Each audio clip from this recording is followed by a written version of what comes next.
یاد آ رہا ہے یہ اس وقت کب کہاں تھا جب یہاں پہ بیٹھا یہ شخص میرے اس دوست مراد سعید کے خاندان کے بارے میں غلیظ گفتگو کر رہا تھا اور یہی ڈیسک بج رہے تھے. اس وقت یہ فہم و فراست کدھر تھی؟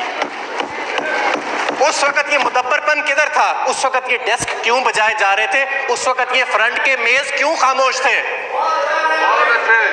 جناب عالی یہ دوہرا معیار نہیں چلے گا.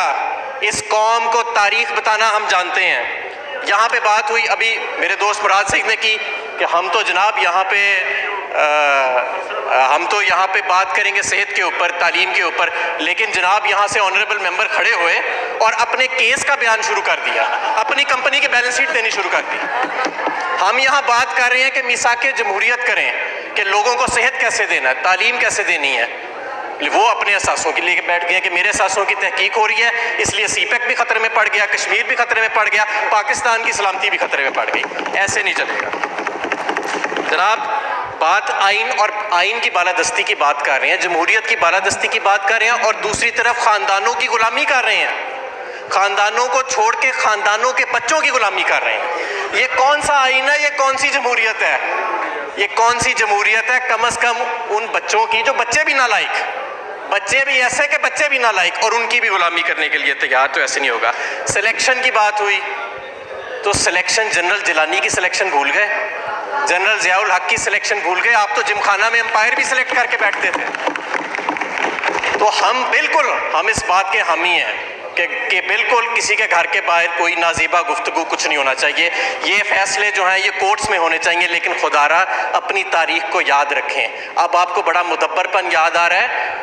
اب میں تاریخ میں نہیں جانا چاہتا کہ کیا کیا یہاں پہ ہوتا رہا ہے، کیا کیا کس طرح ایک دوسرے کی پگڑی اچھالتے رہے ہیں، یہ کس طرح کتنی گھٹیا زبان استعمال کی گئی. جب میرا وزیر اعظم پہلی مرتبہ اس ہاؤس میں آیا تھا تو کیا کیا زبان استعمال کی. آج وہ شخص جو فہم و فراست کی بات کر رہے ہیں، سب سے اونچی آواز اس کی آ رہی تھی، سب سے اونچی آواز اس کی آ رہی تھی، اور آج وہ فہم و فراست کی باتیں کر رہا ہے، ہمیں جمہوریت پہ لیکچر دے رہا ہے، ہمیں مدبر پن کے اوپر لیکچر دے رہا ہے، اور بعد میں جا کے انہی خاندانوں کے بچوں کے آگے ہاتھ جوڑ کے کھڑا ہو جائے گا.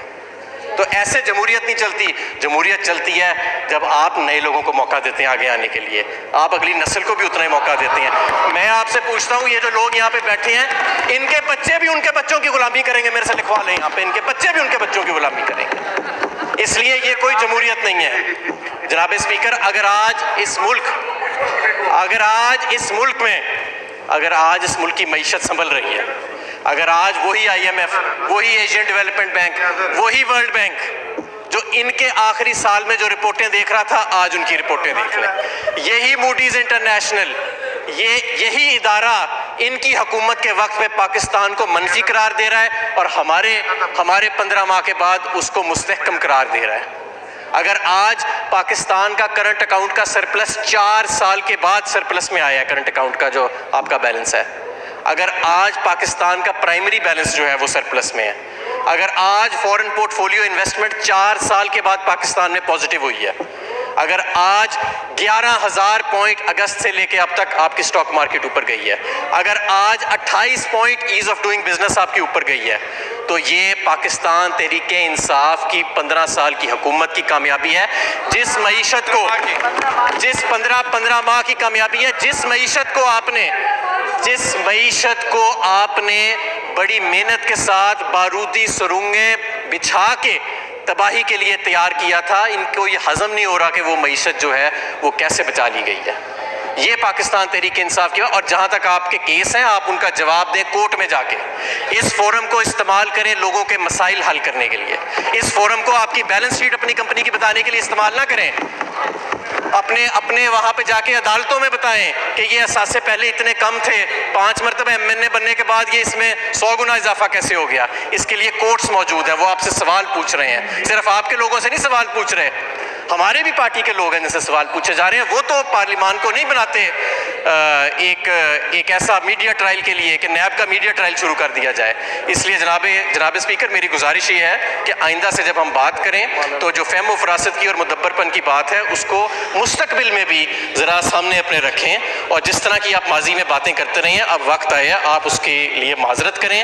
وہ ممبران یہاں پہ موجود ہیں جن کے خاندانوں کے بارے میں آپ غلط گفتگو کرتے رہے، وہ لوگ بھی یہاں پہ موجود ہیں جن کے بارے میں آپ گری ہوئی گفتگو کرتے رہے اور پرسنل اٹیکس اور کریکٹر اسیسینیشنز کرتے رہے. وہ سب لوگ اس ایوان کا حصہ ہیں، تو اس لیے ان سے معذرت کریں، ان سے معافی مانگیں اور آئندہ سے